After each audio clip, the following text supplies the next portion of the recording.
കഴിഞ്ഞാൽ 10 നമ്മുടെ പഞ്ചായത്ത് കൂടി നടക്കുന്ന പരിപാടി ഈ വള്ളംകളി. കൂട്ടനാട്. ഓ കൊള്ളാലോ, ഒരു രസമുണ്ടല്ലേ ഇത്. അതേ ട്രോഫി ആയിട്ട് വരുന്നത്. ഇതെന്ന് പറഞ്ഞു കഴിഞ്ഞാൽ അവർ ആദ്യം നമ്മുടെ കേരളത്തിലെ ഏറ്റവും വലിയ ജലോത്സവം എന്ന് പറയാം.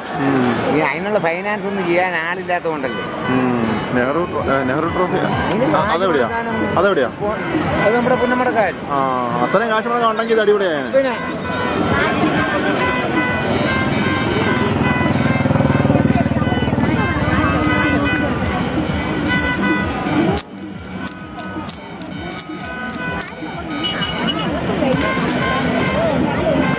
ശരിക്കും വെള്ളംകളി ഇല്ലെങ്കിൽ വള്ളംകളി ഒന്നും അല്ല. അല്ല പറഞ്ഞ വെള്ളംകളി ഇല്ലെങ്കിൽ വള്ളംകളി ഇല്ല.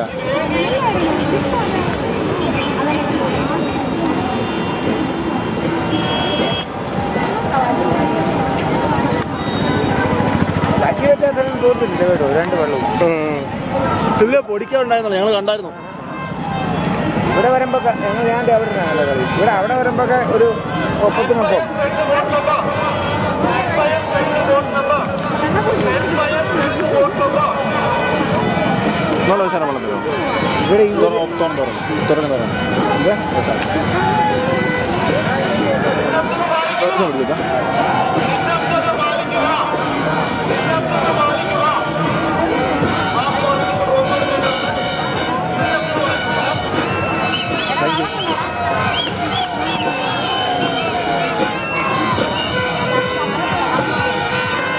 ട്രോഫി നേടിയ വള്ളത്തെ ആനയിച്ചുകൊണ്ട് വരുന്ന ഒരു സീനാണ് കാണുന്നത്. അവരെ നാട്ടുകാരെ അഭിവാദനം ചെയ്യുകയാണ്. ഇതാണ് നടുവാം ബോട്ട് ക്ലബ്ബ്. അവർക്കാണ് ഈ വർഷത്തെ മൂലം വള്ളംകളിയുടെ ട്രോഫി കിട്ടിയത്. അവർ ട്രോഫിയൊക്കെ പിടിച്ചുകൊണ്ടിരിക്കുന്നത് നിങ്ങൾക്ക് കാണാൻ സാധിക്കും. വേൾഡ് കപ്പ് നേടിയതിനേക്കാളും ഒരു വേൾഡ് കപ്പ് ഇന്ത്യ നേടിയാൽ എന്തോ ഒരു ആവേശമുണ്ടാവും. അതിൻ്റെ ഡബിൾ എഫക്റ്റ് ആവേശമാണ് നമ്മുടെ ഈ നാട്ടിലെ ഈ ഗ്രാമങ്ങളിൽ കാണുന്നത്. ഇവരതിനെ ഒരു നാടിൻ്റെ ഒരു ചെറിയ ഉത്സവമാണെന്ന് തന്നെ പറയുകയാണ്. നടുവാം ബോട്ട് ക്ലബിൻ്റെ ഒരു ആഘോഷ പ്രകടനമാണ് ഈ കാണുന്നത്. ഏകദേശം 100 പേരുണ്ട്. അല്ലേ, 100 തുടക്കാനാണ് ഇതിൽ തുഴ എറിയുന്നത്. ഒരു ടീമിൽ, ഒരു വള്ളത്തിലല്ലേ.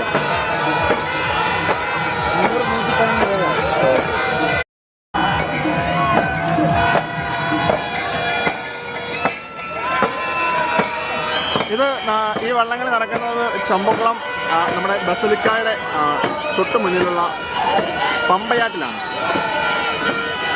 വർഷങ്ങളായിട്ട് ഇവിടെ ഈ ഒരു വള്ളംകളി നടന്നുകൊണ്ടിരിക്കുന്നതാണ്. ഈ വർഷം വളരെ ആവേശകരമായിട്ടാണ് ഇവിടെ വള്ളംകളി നടന്നത്. തീർച്ചയായിട്ടും നിങ്ങൾക്ക് മുമ്പുള്ള വീഡിയോകൾ കാണാനായിട്ട് സാധിക്കും. അവർ കൂടെ നിൽക്കുന്ന ജനങ്ങളെ അഭിസംബോധന ചെയ്തു പോവുകയാണ്.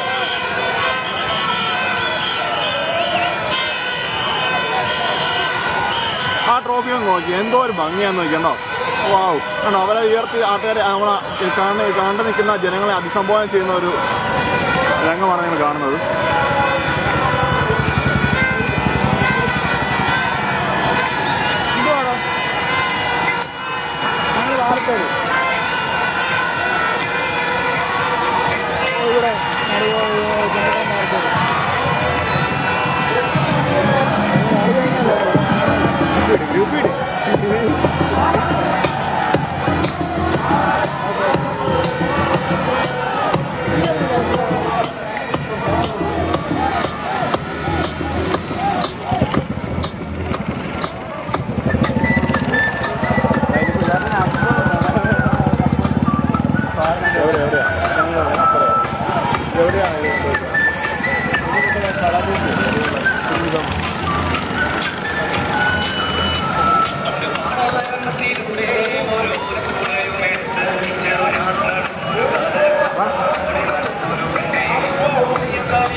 ഇതാണ് ചമ്പക്കുളം ബസലിക്ക. ഇവിടെ ഇതിൻ്റെ കിഴക്ക് സൈഡിലെ പമ്പയാറ്റിലാണ് ഈ ഒരു വള്ളംകളി നടക്കുന്നത്. ചമ്പക്കുളം മൂലം വള്ളംകളി എന്നാണ് ഇത് അറിയപ്പെടുന്നത്.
ബോട്ട് റിസോർട്ടിലേക്ക് പോകുന്നത്.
അപ്പോൾ നിങ്ങളിപ്പോൾ കാണുന്നത് നമ്മുടെ മൂലം വള്ളംകളിയുടെ കപ്പ് നടക്കി വെച്ചിട്ട് കപ്പ് വളത്തിലോട്ട് കൊണ്ടുപോകും.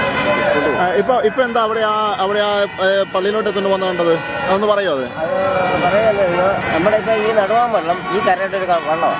ഈ ചമ്പക്കുളം പള്ളി ഈ കരയുടെ ഒരു അപ്പൊ ആ പള്ളിയുടെ ആ നേർച്ച അവിടെ കൊണ്ട് വെച്ചിട്ട് ആ വള്ളത്തെ ക്യാപ്റ്റന് അവിടെ കൈമാറും അല്ലേ? ഓഹോ, അതിപ്പോ പള്ളിക്ക് നടയിരുത്തുക, അവിടെ വെച്ചിട്ട് അങ്ങ് തിരിച്ചു എടുത്തു കൊടുക്കും അല്ലേ? നമ്മളെ ഒരു പരിപാടി ചെയ്യുന്നതാണ്. Okay okay. അപ്പൊ എല്ലാം എപ്പോഴും ഉള്ളതാണ് അതുപോലെ? എപ്പോഴും ഉള്ളത്. ഇപ്പൊ ഈ വെള്ളം ആദ്യമായിട്ട് ഇറങ്ങിയ ആണ്, ഇപ്പൊ ആദ്യമായിട്ട് ജയിച്ച വെള്ളമാണ്. Okay okay. അല്ല, ആര് ജയിച്ചാലും ഈ ഒരു ആ കര ഇവിടെ ഈ കരക്കാരുടെ ആയതുകൊണ്ട്. അപ്പൊ ഇപ്പൊ നിങ്ങൾ കാണുന്നത് ഇവിടെ നമ്മുടെ നടുഭാഗം ചുണ്ടൻ നേടിയ കപ്പ് പള്ളിയിൽ നടക്കിരുത്തുകയാണ്. നടക്കിരുത്തിയിട്ട് അത് തിരിച്ചെടുത്തുകൊണ്ട് കൊണ്ടുപോകും. അപ്പൊ അത് ഒരു വിശ്വാസത്തിന്റെ ഒരു ഭാഗമാണ്. ഈ നാടിന്റെ ഒരു ചുണ്ടൻവള്ളം തന്നെയാണ് അല്ലെ? ചുണ്ടൻവള്ളമാണ് ഈ നടുഭാഗം ചുണ്ടൻ. ഓ, ഇത് രണ്ട് കരയാണ്. ഒരു ആറിന് അപ്പുറം രണ്ട് കരയാണ്. അതാണ് ഏറ്റവും വലിയ കാരണം. വെച്ചാൽ ഈ ചമ്പക്കുളം പള്ളി ഉൾപ്പെടുന്ന ഭാഗം എന്ന് പറയുന്നത് നടുഭാഗം ഭാഗമാണ്. അപ്പം അതിന് തൊട്ട് അപ്പുറം ഇപ്പൊ ഈ കാണുന്നതാണ് ചമ്പക്കുളം ഭാഗം എന്ന് പറയുന്നത്. അപ്പൊ ഇത് രണ്ടും ശരിക്കും പറഞ്ഞാൽ വള്ളംകളിയിലും വള്ളത്തിന് മത്സരിച്ച് കണ്ടപ്പോൾ ഞാൻ ഓർത്തു ബദ്ധശത്രുക്കളെ പോലെയാണ് ഇത് മത്സരിച്ചത് അല്ലേ? ആണോ? അപ്പോൾ അതിപ്പം ഞാനിവിടെ എനിക്ക് ശരിക്കും പറഞ്ഞാൽ ഞാൻ ആദ്യമായിട്ടാണ് ഒരു വള്ളംകളി കാണേണ്ടത്. ഞാൻ ചങ്ങനാശ്ശേരിക്കാണെങ്കിൽ തന്നെ ആദ്യമായാണ് ഞാൻ ഒരു വള്ളംകളി കാണാനായിട്ട് വരുന്നത്. അപ്പോൾ ആദ്യമായിട്ട് ഞാൻ ഒരു വള്ളംകളി കാണാൻ വേണ്ടി വരുന്നത്. അപ്പോൾ ഞങ്ങൾ രണ്ട് കരക്കാർ ഞങ്ങൾ ഈ വള്ളംകളി വരുമ്പോൾ വിരോധികളാണ്. ഓ, ഒരു പാലത്തിന് അപ്പുറമുള്ള ആൾക്കാർ വിരോധികളാവും. പാലിപ്പോ അല്ല, ഒരു ആറിനപ്പുറമുള്ള ഈ വള്ളംകളി വരുമ്പോഴത്തേനും വിരോധമാണ്. ഓ, അങ്ങനെ. അതാണ് ആ മത്സരത്തിന് അവസാനം അത്രയ്ക്ക് ഒരു ചമ്പക്കുളം ഇത് നടുഭാഗം, അക്കരെ ചമ്പക്കുളം, പള്ളി ഇരിക്കുന്ന നടുഭാഗത്തും അക്കരെ ഇതും. അപ്പൊ അതാണ് ചമ്പക്കുളം എന്നാ പറയുമ്പോഴും ഇവിടെ വിഭാഗീയത എന്ന് പറയും നാട്ടുകാർക്കിടയിലുള്ള. ഇല്ല, ഇത് ഈ മത്സരിച്ച് മാത്രമേ ഉള്ളൂ കേട്ടോ. ഈ ഒരു മത്സരിച്ച് മാത്രമേ കാണാം. നിങ്ങൾ കണ്ടു. ഇപ്പൊ അതുകൊണ്ട് പള്ളിയിലേക്ക് വെച്ചു, പള്ളിയിൽ നടക്കിരുത്തിയാണ്. നമുക്ക് അങ്ങോട്ട് പോകാൻ പറ്റാത്തത് എടുക്കാൻ പറ്റുന്നത്, അല്ലെങ്കിൽ കറക്റ്റ് എടുക്കാൻ. Okay okay okay. കപ്പ് മേടിക്കാൻ പോണോ? അല്ല, കപ്പ് അങ്ങ് നടക്കിരുത്താൻ കൂടെ അതാണ് ചോദിച്ചത്. ഈ മുട്ടന്റെ വെള്ളം 1 മണിക്കൂർ തന്നെ. അപ്പോൾ ഉടനെ പൊക്കോളൂ. രണ്ടാമല്ലേ? ഓടി വെള്ളം. ഓ, അത് ഓടി വെള്ളം. പിന്നെ മൂന്ന് തൈക്കൽ. ഒറ്റത്തേക്കുണ്ട്. അപ്പൊ ഇതിനൊക്കെ അത്രയും കാശ് ചെലവ് വരുമോ? ഇല്ല, അതിനൊക്കെ